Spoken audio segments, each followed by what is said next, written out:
श्री गणेशाय नमः। श्री गोपीजनवल्लभाय नमः।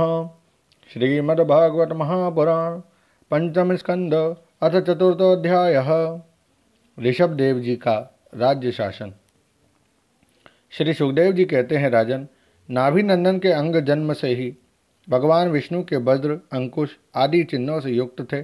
समता, शांति, वैराग्य और ऐश्वर्य आदि महाविभूतियों के कारण उनका प्रभाव दिनों दिन बढ़ता जाता था। ये देखकर मंत्री आदि प्रकृति वर्ग, प्रजा, ब्राह्मण और देवताओं की यह उत्कृष्ट अभिलाषा होने लगी कि ये ही पृथ्वी का शासन करें। उनके सुंदर और सुडौल शरीर, विपुल कीर्ति, तेज, बल, ऐश्वर्य, यश, पराक्रम और शूरवीरता आदि गुणों के कारण महाराज नाभि ने उनका नाम ऋषभ श्रेष्ठ रखा। एक बार भगवान इंद्र ने ईर्ष्यावश उनके राज्य में वर्षा नहीं की। तब योगेश्वर भगवान ऋषभ ने इंद्र की मूर्खता पर हंसते हुए अपनी योग माया के प्रभाव से अपने वर्ष अजनाभ खंड में खूब जल बरसाया। महाराज नाभि अपनी इच्छा के अनुसार श्रेष्ठ पुत्र पाकर अत्यंत आनंद मग्न हो गए और अपनी ही इच्छा से मनुष्य शरीर धारण करने वाले पुराण पुरुष श्री हरि का सप्रेम लालन करते हुए उन्हीं के लीला विलास से मुग्ध होकर वत्स, तात ऐसा गदगद वाणी से कहते हुए बड़ा सुख मानने लगे।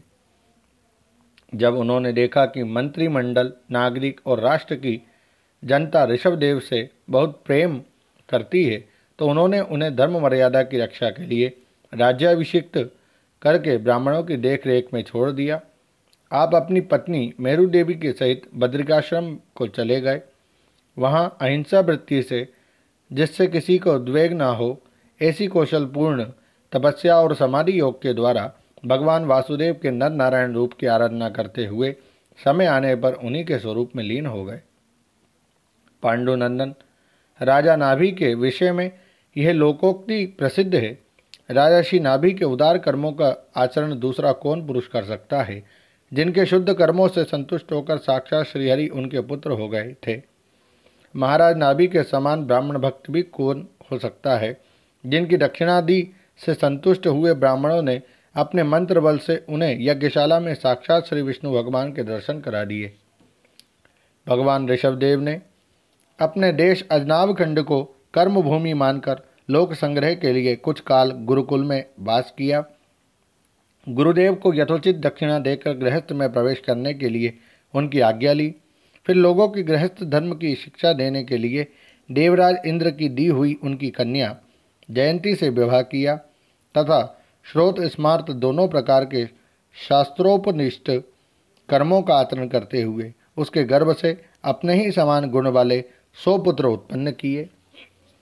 उनमें महायोगी भरत जी सबसे बड़े और सबसे अधिक गुणवान थे। उन्हीं के नाम से लोग इस अजनाभ खंड को भारतवर्ष कहने लगे। उनमें छोटे कुशावर्त, इलावर्त, ब्रह्मावर्त, मलय, केतु, भद्रसेन, इंद्रस्पृक, विदर्भ और कीकट, ये 9 राजकुमार शेष 90 भाइयों से बड़े एवं श्रेष्ठ थे। उनसे छोटे कवि, हरि, अंतरिक्ष, प्रबुद्ध, पिप्पलायन, आविर्होत्र, द्रुमिल, चमस और करभाजन, ये 9 राजकुमार भागवत धर्म का प्रचार करने वाले बड़े भगवत भक्त थे। भगवान की महिमा से महिमान्वित और परम शांति से पूर्ण इनका पवित्र चरित्र हम नारद वसुदेव संवाद के प्रसंग से आगे 11 स्कंद में कहेंगे। इनमें इनसे छोटे जयंती के 81 पुत्र पिता की आज्ञा का पालन करने वाले, अति विनीत, महान वेदज्ञ और निरंतर यज्ञ करने वाले थे। वे पुण्य कर्मों का अनुष्ठान करने से शुद्ध होकर ब्राह्मण हो गए थे।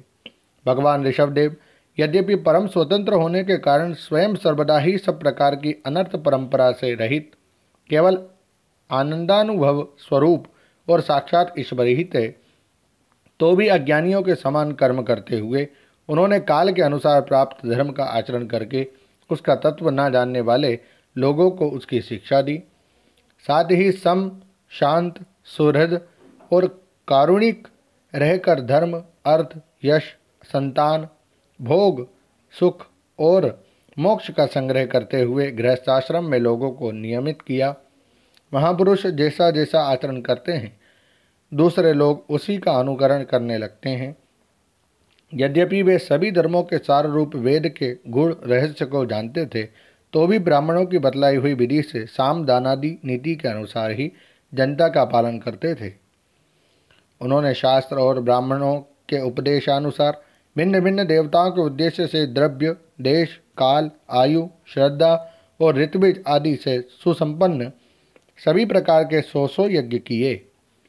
भगवान ऋषभदेव के शासनकाल में इस देश का कोई भी पुरुष अपने लिए किसी से भी अपने प्रभु के प्रति दिन दिन बढ़ने वाले अनुराग के सिवा और किसी वस्तु की कभी इच्छा नहीं करता था।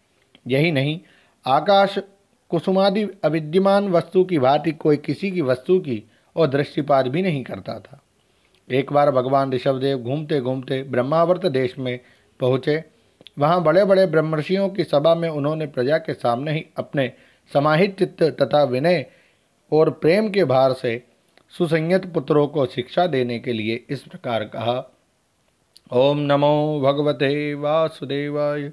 श्रीमद्भागवते महापुराणे पारमहंस्यां संहितायां पंचम स्कंदे चतुर्थोऽध्यायः। श्री राधाकृष्णार्पणमस्तु। हरये नमः, हरये नमः, हरये नमः। जय श्री राधे।